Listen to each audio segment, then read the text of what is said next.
وہ جگہ بالکل سنسان ویران. وہ اتنا خوفزدہ ہوا کہ وہ الٹے پاؤں اندر بھاگا کمرے میں. وہ کہتا ہے کہ میں اتنا خوفزدہ تھا کہ مجھے ایسا لگ رہا تھا کہ میرا دل جو ہے جیسے یہ پھٹ جائے گا.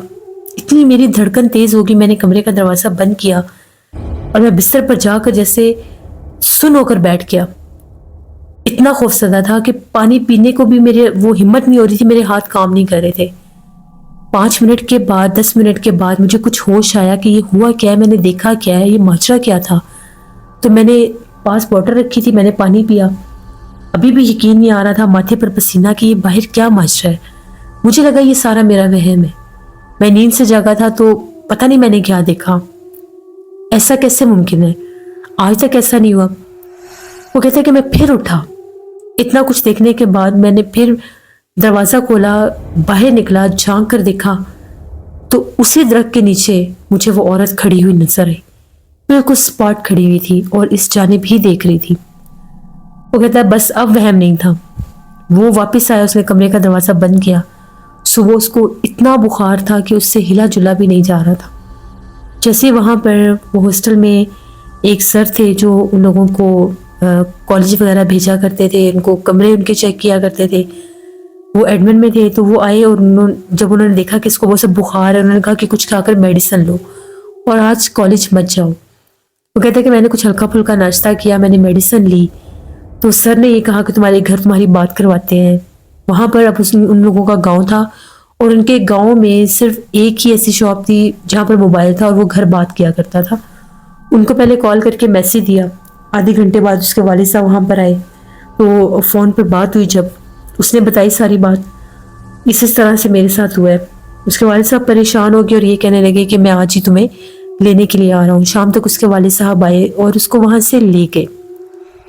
جب وہ وہاں پر اپنے گاؤں میں گیا, ابھی بھی وہ بہت زیادہ بیمار تھا. جب وہ اپنے گاؤں میں پہنچا تو اس کو دورہ پڑنے لگ گیا. دورہ اس کو تب پڑا جب اس کو ایک مزار شریف پر لے کر گئے. وہاں پر جب وہ مزار پر پہنچے, ان کا سمندری سے آگے گاؤں تھا. مزار پر جب پہنچے تو اس کو دورہ پڑ گیا. ہاتھ پاؤں ٹیڑھے ہو گئے, آنکھیں بالکل پلٹ گئیں, سفید ہو گئیں.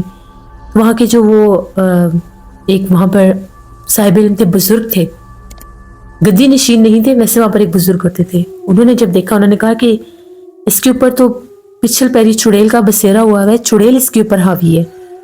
یہاں پر جب آپ لوگ لے کر آئے تو اس نے اس کا جسم جکڑ لیا ہے تاکہ یہ اندر نہ آ سکے. وہاں پر اس کو دربار کے احاطے میں ہی ان لوگوں نے لٹایا.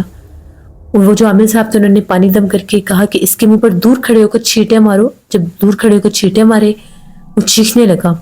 پانی اس کے قریب رکھ دیا اور اس کے گھر والے یہ بتاتے ہیں کہ اس نے پانی اس طرح سے پیا جس طرح سے استغفر اللہ کوئی جانور پانی پیتا ہے.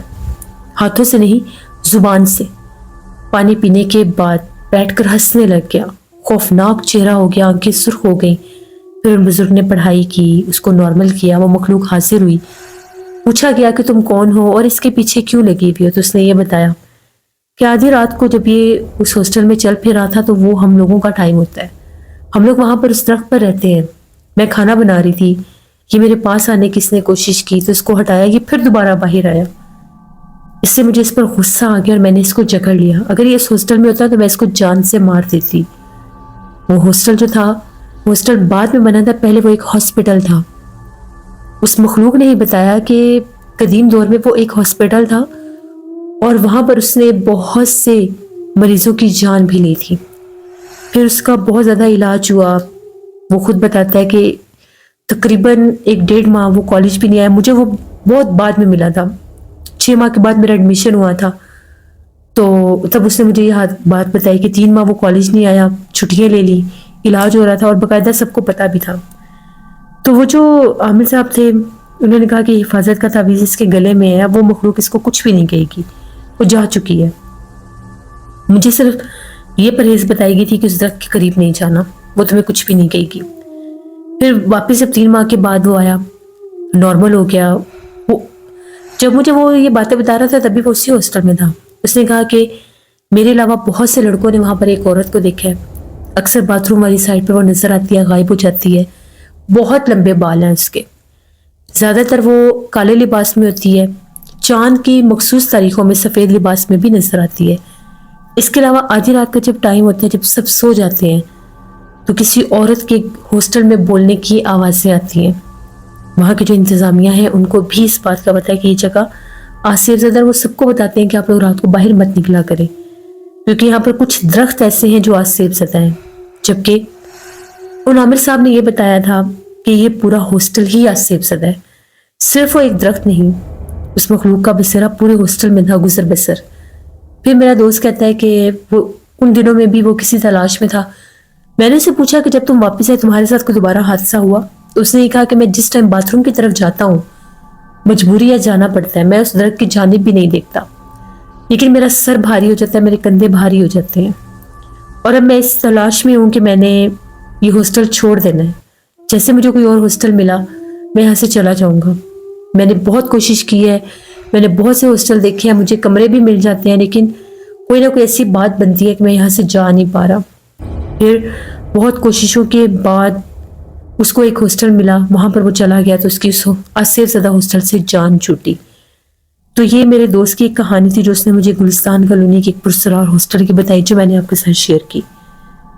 بہت شکریہ جنید آپ کا. ویسے یہ تھی آج کی گھوسٹ اسٹوری. امید کرتی ہوں آپ لوگوں کو پسند آئی ہوگی. انشاءاللہ اب اس چینل پر بھی ریگولر سٹوریز آئیں گی.